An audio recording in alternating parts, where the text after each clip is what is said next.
Салам достор, кандайсыңар? Маанайыңар кандай? Биринчи кезекте ыраазычылык билдирейин дедим сиздерге.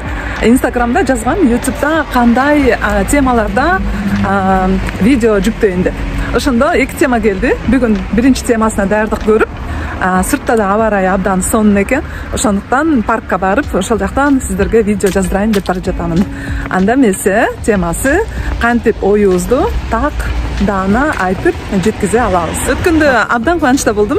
Сурангам, келгиле YouTube каналда комментарий аркылуу пикир алмашалы деп кыргыз тилинде, себеби Instagram мен орус тилинде алып барам. Сатыбызды уланта берели.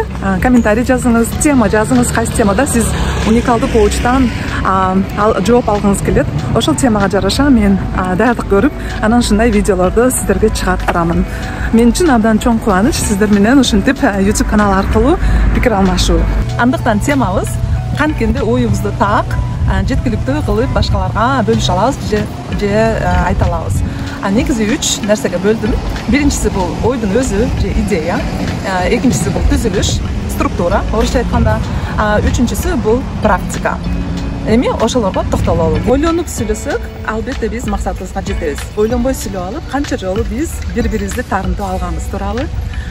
Ошондуктан оюбузду, идеябызды биринчи кагазга түшүрүп алсак, бизге так айкын болот ошол ой жана идея. Мен дагы ошол видеону тартуу үчүн кагазга ошентип түшүрүп жазып алдым. Албетте кагазда эмне жазсам ошол боюнча так айтпаймын, а бирок негизи ойлорумду жазып алган соң азыр акылымда билемин сиздерге эмне жөнүндө бөлүшөрүмдү. Бул эң сонун ыкма. Коучингде дагы мен көп жолу ушундай ыкмаларды айтамын.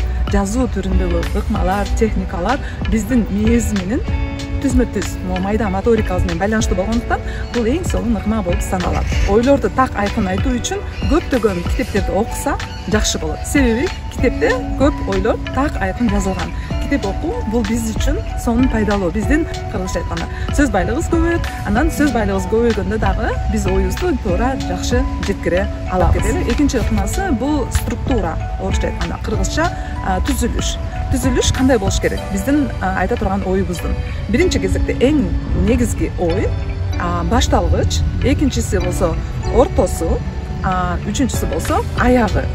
Демек, сиз ойду, эң негизги ойду бөлүшүп баштайсыз. Ортосуна келгенде ал ойду кеңейтип, кеңенирээк түшүндүрүп баштайсыз. Аягы болсо, бул корутундуу деп саналат, же болбосо жыйынтык. Жана ошол оюңуздун жыйынтыгын жана аягын сөз аркылуу билдирип кетесиз. Жөнөкөйлүк бул эң сонун сапат болуп саналат. Себеби жөнөкөй сөздөрдү көбүрөөк колдонсок, анда бизди баардык адамдар түшүнүп алат. Албетте кээ бир учурда терминдерди колдонуу керек, медицина боюнча сүйлөп атсак, диний боюнча сүйлөп атсак, же илимий, билимий нерселер жөнүндө ал кезде биз терминдерди колдонобуз. А бирок күнүмдүк сүйлөшүү стилибизде биз жөнөкөй сөздөрдү колдонсок, анда ар бир адам бизди түшүнүп алат, жана биз дагы оңой эле оюбузду тактана жеткире алабыз. Анда эмесе, акыркысы бул практика болчу. Кантип биз практика кылсак болот?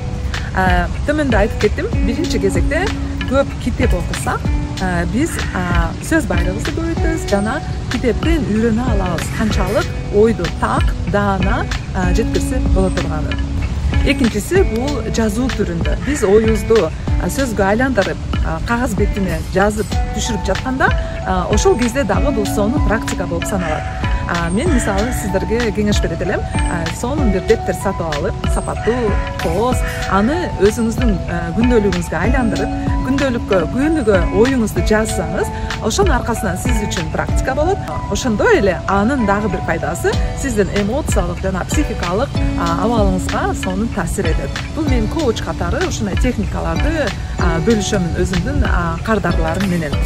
Бул жерде дагы сиз ошол практиканы аткарып жатып, бир жагынан өзүңүзгө жардам берген болосуз, бир жагынан оюңузду так даана аныктаганга жазуу түрүндө дагы үйрөнүп практика кылсаңыз болот. Анан ошондой эле үчүнчүсү башкаларды конт коюп угуу. Баяндамачы болобу, спикер болобу, же блогерлер, ютуберлер. Албетте биз башкаларды туурайбыз, өзүбүздүн жөндөмдүүлүгүбүздү жакшыртуу үчүн. А бирок ар бир адам уникалдуу болгондуктан биздин өзүбүздүн сүйлөшүү стилибиз бар.